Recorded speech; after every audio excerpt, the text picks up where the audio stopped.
Alipoona dunia imejaa vita, dunia imejaa sumu, dunia imejaa chuki, uharibifu wa mazingira, aliamini kwamba mwisho wa dunia uko karibu. Basi akaingia pangoni na akasubiri miaka ipite, dunia imalizike. Lakini dunia haikuisha. Ndani ya pango aliishi kama aliyekufa kabla ya kufa. Huyu si mwingine, anaitwa Amu Haji, akifahamika kwa jina la utani kama .com guy. Amu Haji huyu ni raia wa Iran aliyekaa kwenye pango na nyikani kwa zaidi ya miaka 40 bila kuoga hata siku moja.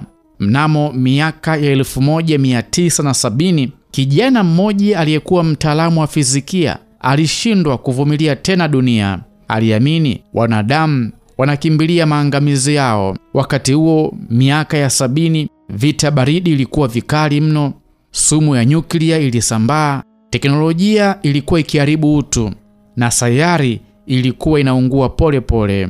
Hiyo ni mwaka 1970. Akajisemea, binadamu hataki kubadilika, basi nikiwafuata hawa binadamu nitapotea nao.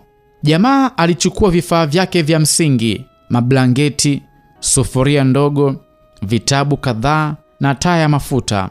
Akajichimbia kwenye pango lenye kina cha zaidi ya mita 50 chini ya ardhi. Akajiwekea utaratibu wake mwenyewe. Akawa anasali, anasoma, anakula matunda ya porini na kuandika kile anachokitafakari kichwani kuhusu dunia inayozidi kupotea. Miaka ikapita. Alikumbwa na giza la kweli. Ndani ya pango hakuna mchana, hakuna usiku. Muda wote ni giza tu.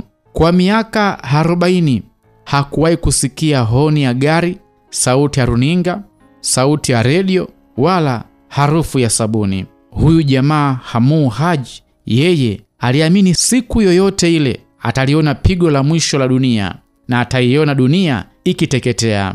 Lakini dunia haikuisha. Baada ya kukaa muda mrefu huko porini chini ya ardhi katika pango kubwa, watoto waliokuwa wakicheza karibu na ule msitu waligundua kuna mtu ambaye amejificha kwenye pango.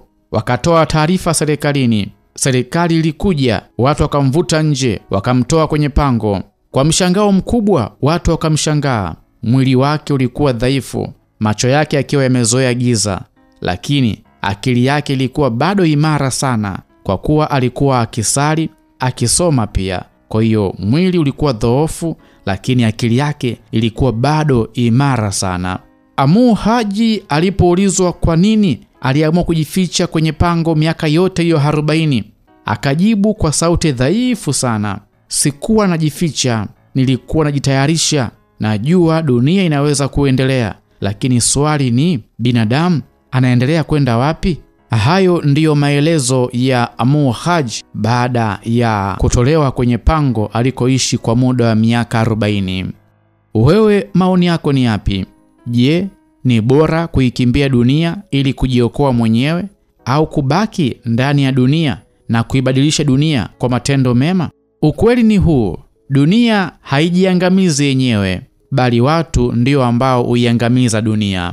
Dunia haijijengi yenyewe, bali watu ndio ambao huijenga na kuifanya kuwa dunia kuwa sehemu salama ya kuishi.